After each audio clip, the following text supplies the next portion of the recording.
A Chicago mom was left alone for hours after calling the police during a break-in, but instead of sending officers, the dispatcher told her to call her representative to demand more police funding.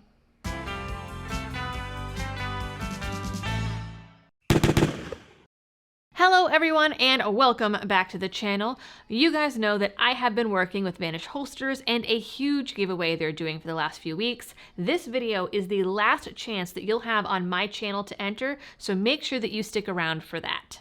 Now, to jump into this story, we can add this incident to the growing number of similar encounters between citizens and law enforcement, where people in the midst of emergencies find themselves going it alone.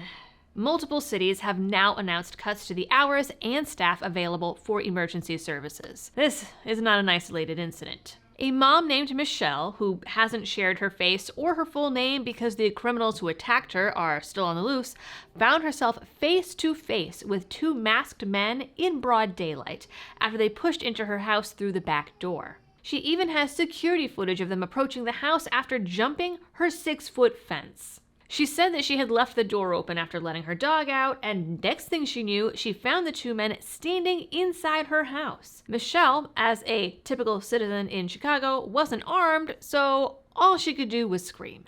Luckily, Michelle threatened to call the police, and the two men bolted, Michelle and a neighbor chasing them out of the house. She was very lucky in that regard, as the whole thing could have gone all kinds of other very bad ways. And as an aside, I know there's going to be people in the comments talking about leaving your doors open in Chicago.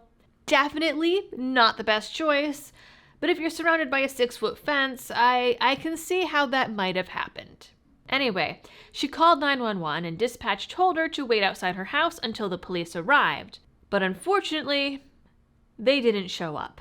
Now, before I tell you the rest of what happened, here is the info on that giveaway. I am launching a huge giveaway thanks to Vanish Holsters. We are giving one of you this $80,000 custom Rocky Ridge Silverado for free to one lucky American who buys one of their holsters or t-shirts through June 3rd. Now, folks, we have talked about Vanish Holsters on the channel before, and that is because this is not your average range day holster. It is designed to eliminate all those excuses holding you back from carrying daily. They have 2 size options to fit anyone from a 68-inch waist down to my little itty-bitty size 2, and most important, it won't print. Now, this is my favorite holster for playdates, hikes, or any other time I might be chasing the toddler because it is lightweight and discreet and it stays put. Now, if that doesn't sell you, this holster fits 99% of semi-auto handguns, offers versatile carrying positions, and conceals 2 fully loaded magazines. Plus, it comes with an unconditional guarantee that it will be the most comfortable holster you've ever worn or your money back. Now, to enter the giveaway, all you have to do is click my link in the description and get yourself the most comfortable holster you have ever worn. Again, money back guarantee, and Vanish is hooking you up. They are knocking $50 off the retail price for anyone who buys using my special link below, plus extra entries to win that Silverado. So again, get an exclusive discount and extra entries when you use my link down below. And remember, this giveaway ends June 3rd. So apparently what happened is, because Michelle had told police the robbers had fled the scene, she was shuffled to the bottom of the priority list. She waited over an hour, called the police again, and was told to continue waiting outside and that officers were on the way. After 6 calls, she asked for a supervisor who came to the phone and told her there were no police to send her. He instead told her to call her alderman to demand more police funding and to hire more police. Then he told her to consider getting a weapon to defend herself. To which I say, nice to hear, but good luck in one of the most anti-gun restrictive cities in the nation. 4 hours after that final call, the police finally arrived. She said that they were apologetic and that she doesn't blame them at all for being so late. The department told NBC Chicago that because Michelle was no longer in immediate danger, she was considered a low priority to other calls. Which makes sense if you are running on low resources, but what if the men had come back? What if there was one hiding in her house and she didn't know it? There are a lot of ways that this could have turned back into a violent situation. And when she kept getting told to wait outside her house, Did they really expect her to stand outside in the streets of Chicago for 5 or 6 hours waiting for the police? I think it also says a lot that in Anti-Gun Chicago, of all places, she was told by someone in law enforcement to consider arming herself so she can defend herself in the future, because she cannot rely on the police to come and protect her. It's a logical answer, but not one that you typically hear in Chicago, again, of all places. In a statement, Michelle's alderman said, "It is awful that our neighbor experienced this.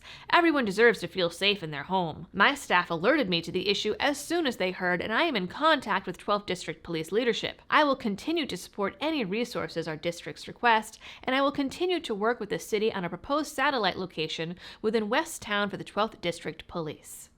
Which is a totally nothing statement. Michelle, again, for what it's worth, says that she doesn't blame the police for the long wait times and lack of response. She says she's waiting for an in-person meeting with her alderman to further discuss the issue. I don't have a lot of optimism there. As I said earlier, Chicago is not the only city facing these issues. Earlier this year, I did a video on Pittsburgh as they cut hours and police officers in the city, even going so far as to not accept calls during certain hours of the night and leaving some offices without any staff overnight. Chicago was, of course, one of these cities hit by the Defund the Police movement. Lori Lightfoot pledged to cut $80 million from the police budget during her tenure in 2020, and then demanded the feds send in the ATF and federal marshals to crack down on crime. A few months later, she reversed course, saying the communities had asked her for more police. Didn't happen. Mayor Johnson showed up and cut 833 positions from the Chicago Police Department, and despite having about 1,500 fewer officers than in 2019 when Lightfoot took office, overtime spending is through the roof because Chicago is Chicago. There has also been a 50% drop in arrests since 2019, and not because crime is down. Crime, in Chicago at least, is very much up. Last year, the arrests for violent crime were at a whopping 11%. So criminals are criminaling and are being allowed to keep criminaling on the streets. At the end of the day, Michelle can maybe take some comfort in the fact that she's not alone, as even for high priority calls in the city, 52% of those calls go unanswered because there's no squad available to send. But as I have said many times on this channel before, and even did an entire video on the court decisions around it, the police have no duty to protect you. Their job is to investigate crimes and enforce the law after the fact. No one is coming to save you.